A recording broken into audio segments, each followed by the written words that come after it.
ఒకరి తల్లి వాడిని ఆదరించినట్టుగా నేను వాడిని ఆదరిస్తాను అని మీరు చెప్పారు ప్రభు. అంటే ఆదరణ నాయన నీ కుమారుడు విడిచిన కుటుంబాన్ని అంతరిందా ఇచ్చేయండి.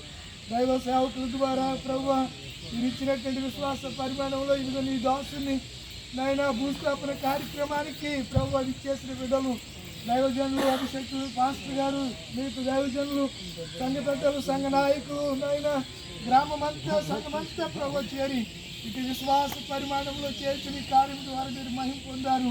మాకు నువ్వు ప్రభు ఒక మాదిరిని నాయన మాకును ఒక ప్రభు ప్రణాళికను మీరు ఏర్పరిచి సిద్ధపరిచి నేను మేము కూడా ఏదో ఒక రాజ్యాన్ని ఇచ్చే ఏదో ఒక దినాన్ని ఇచ్చే రాజ్యానికి రావాల్సి ఉంది. అప్పటి వరకు భూమి మీద మేము సజీవులుగా ఉన్నప్పుడు ఈ నామాన్ని గుర్తెరిగి నీ యొక్క విశ్వాసం ఉంచి ప్రభు నేను మారు మనసుకు తగిన ఫలాలు మేము ఫలించే ప్రభు దయచేయండి.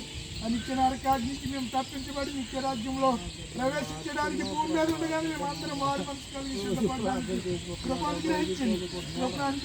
జరిగిన కార్యక్రమాలు జరగబోతున్న కార్యక్రమాలు మీరు దీవించి ఆశీర్వదించి బిడ్డలందరికీ ఆదరణ అనుగ్రహించమని యేసు పరిస్థితిని అడిగి పరమ తండ్రి. సర్వశక్తి గల దేవా, నీ కుమారుడు యేసుక్రీస్తునందు మృతు వరకు వారందరూ సమాధానము నిరీక్షణ కలిగి ఉన్నట్లు ఆయన మరణం చేత మరణం నశింపచేసి సమాధి యందు ఆయన పొందిన విశ్రాంతిని బట్టి ఈ పరిశుద్ధుల సమాధులను పరిశుద్ధపరిచి ఆయన మహిమగల పునరుత్థానం వలన జీవమును అక్షయతను వెలుగులోనికి తెచ్చి ఉన్నారు. మా కొరకును ఆయన యందు నిద్రించి వారందరి కొరకును మరణము మీదను సమాధి మీదను ఆయన పొందిన విజయం నిమిత్తమై మా హృదయపూర్వకములైన వందనములు అంగీకరింపము.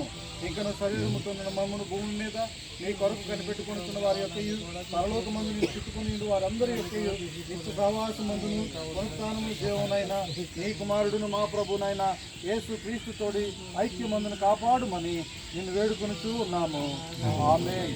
ప్రభువైన యేసు క్రీస్తు వారి కృపా దేవుని